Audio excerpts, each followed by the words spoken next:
Welcome to the American Nephrology Nurses Association's 50th Anniversary Podcast Series. In this commemorative series, past presidents and other leaders of the American Nephrology Nurses Association will provide a rich history of the association itself and of nephrology nursing as a specialty nursing profession. The American Nephrology Nurses Association's 50th Anniversary Podcast Series is brought to you by the Nephrology Nursing Journal, the official journal of the American Nephrology Nurses Association. We are honored to present this episode, and we hope you enjoy these invaluable and enlightening nephrology nursing recollections. Hi, my name is Karen Robbins. I'm the Associate Editor of the Nephrology Nursing Journal and a past president of A&A. Today, it's my honor to interview JoAnne Gilmore, who served as president of A&A from 2006 to 2007. I want to thank you for joining with us today and talking, JoAnne, about A&A and nephrology nursing. So welcome. Thank you very much. I'm honored to be here. So let's go back to the beginning of your nursing career and tell us what led you to nephrology nursing and what was your first role as a nephrology nurse? Actually, I started as a pediatric nurse, and there was an opening in the dialysis facility at the hospital that I was nursing in, and I applied for the position and was hired. So I started my nephrology nursing career in pediatric dialysis. And you obviously stuck with it. Are you still working with pediatrics, or are you working with all age populations? I'm now working with all age populations and have been for quite a few years. So obviously you stayed with nephrology nursing and moved up and became active in A&A and ascended to the role of president. It seems like you had an increased emphasis on chronic kidney disease and education for that population during your presidency, and even revised the mission statement of the association to more broadly encompass all stages of chronic kidney disease, so that the emphasis was not only on end-stage renal disease, but all stages of CKD. So can you talk more about that, please?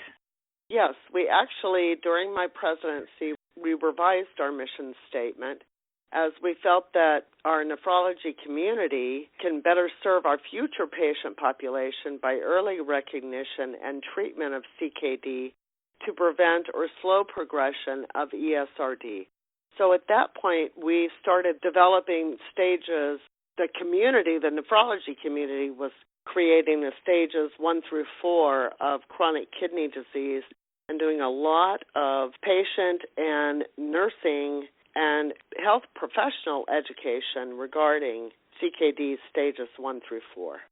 Yeah, because up to this point, while there had been some focus on that, it really seems that the thrust of the efforts had been on end-stage renal disease. So this was really an effort to change the focus to encompass the earlier stages and support for them and for nurses to know how to care for those patients. Correct, and to really start providing pre-renal education, because that had not been an emphasis before. We had been focused more on end-stage renal disease versus chronic kidney disease and starting to prevent kidney disease through education. We're really glad you did that. What did you see as a challenge for A&A and nephrology nursing during your presidency? I know that you also had a big voice or a big emphasis on being a voice for nephrology nurses. I thought it was, and still think it's very important for the nephrology nursing community to continue interfacing with CMS and other nursing and physician organizations. During my presidency, we had incredible strategic alliances with many of our nursing, network, and physician populations. Okay, so I think these all kind of go together, because with the increased emphasis on all stages of chronic kidney disease, that presented an opportunity and really a need to interface with these other organizations so that we could move forward collectively as a united effort. Absolutely correct.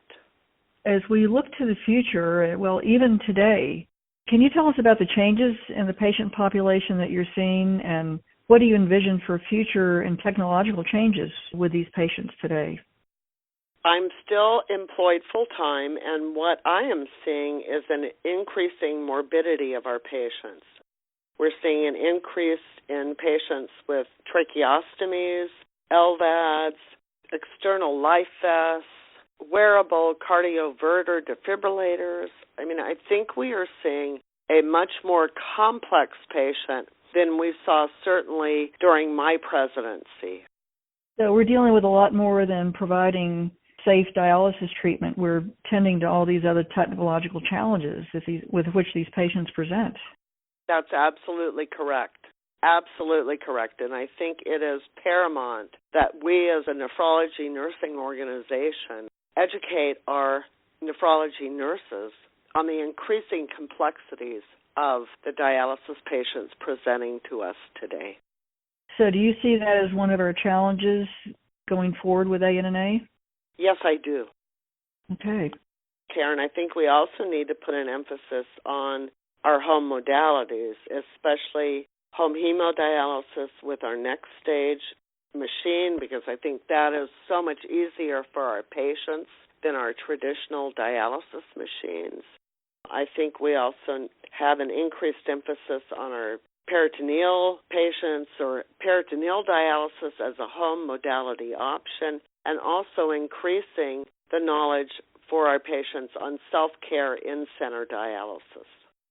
Well, I know it's always been a challenge to try to increase the number of patients going to home therapies, and it sounds like that challenge persists, but it's one with which there may be some degree of success being met because of easier technology for patients to manage.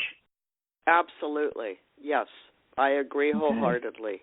May I also say that during my presidency, which was, as you stated, 2006 to 2007, that during this time, ANNA had a membership of approximately 11,000 members, and that we also developed our first formalized mentorship program called ANNA Connections. Can you talk a little bit about that? I think it is still going on, but I think ANNA was the first that really started talking and developing programs that included mentoring our novice nurses. So we're now into our novice to experts, and that just is wonderful for the novice nephrology nurse. I'm looking at a statement that you made in your State of the Association document. I'd like to quote it. I believe the nurse's role is one of advocacy. We must advocate for our patients, for each other, and for ourselves. We must continue to promote patient and political advocacy through leadership in the renal community.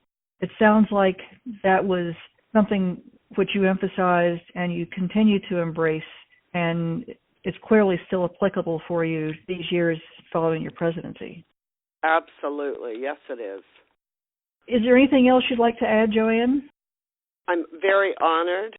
I think the greatest value that ANNA brings to the nephrology nurse is the provision of forums where they can gather, free of competition, competitive pressures, to promote professional growth of individuals and make a difference in the lives of patients to whom they provide care.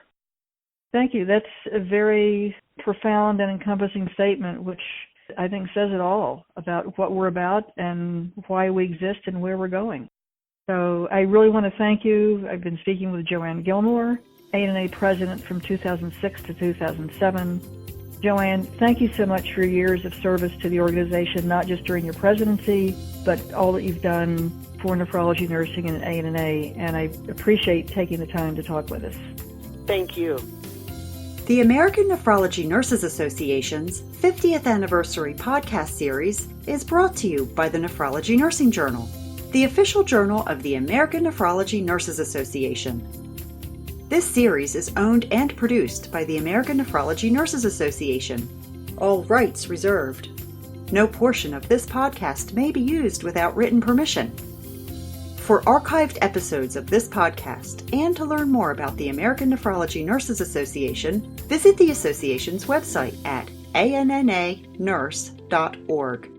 You can also subscribe to this podcast on iTunes, Google Play Music, Spotify, Stitcher, TuneIn Radio, our hosting site Spreaker, and other various podcast delivery services.